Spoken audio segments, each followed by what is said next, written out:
Hey, Oliver here from Everpeak Partners, and I want to walk you through how to solve a common challenge that we see with a lot of clients.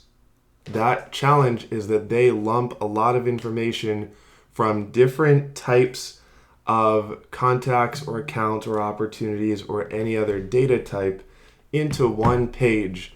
And the solution is to use something called record types. But I'll also not just cover record types, but also how to automate setting those record types. So, as an example here, when we hit new, you'll see we've got a contact, a contractor, and a Salesforce AE.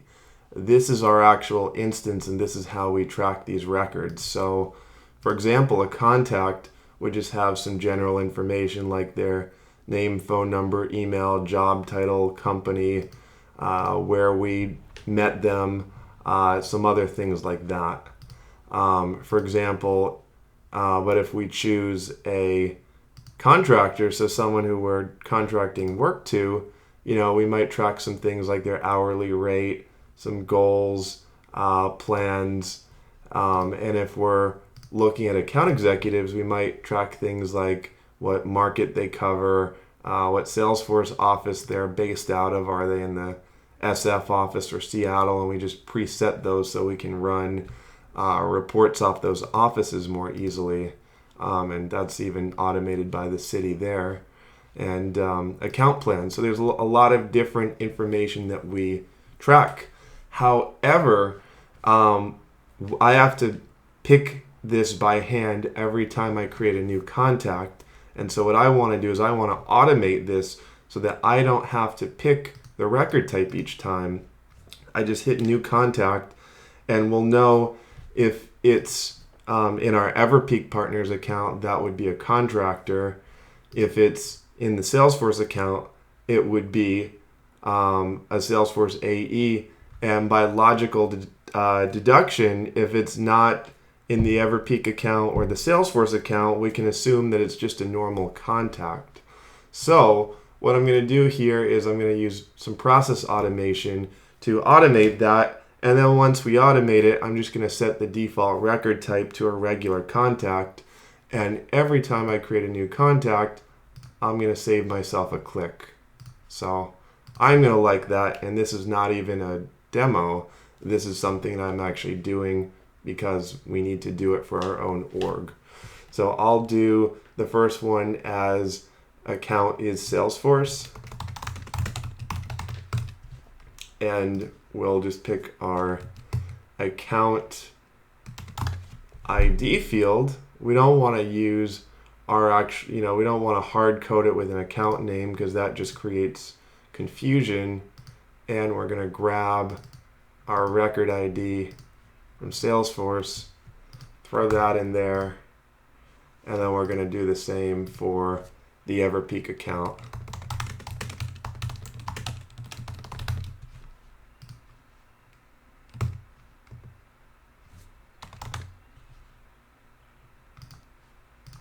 So to do that,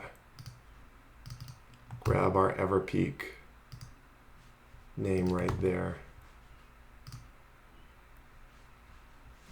Now what we're going to do is if it's Salesforce, we are going to set the record type. So update records.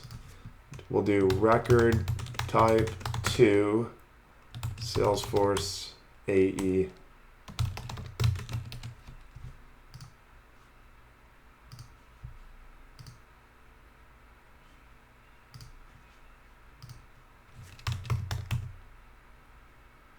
So we'll do record type ID and same thing. We're going to grab one of those unique IDs for our record type.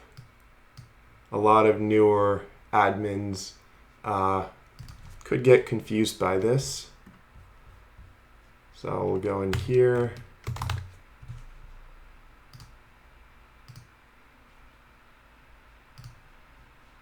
So we're going to grab our Salesforce AE record type, and it's this ID right there.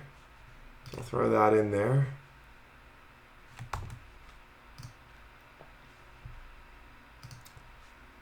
We'll do Update record here.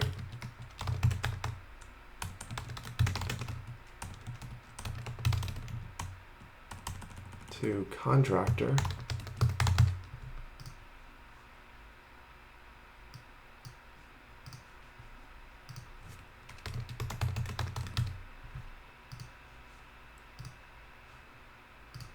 And we'll grab our contractor record type.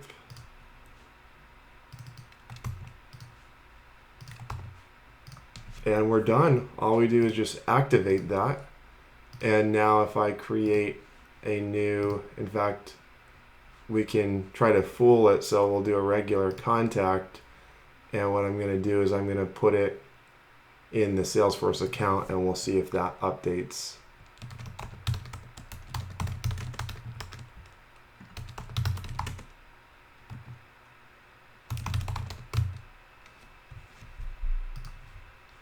So we'll throw it into that Salesforce account. You'll see the record type is left as contact.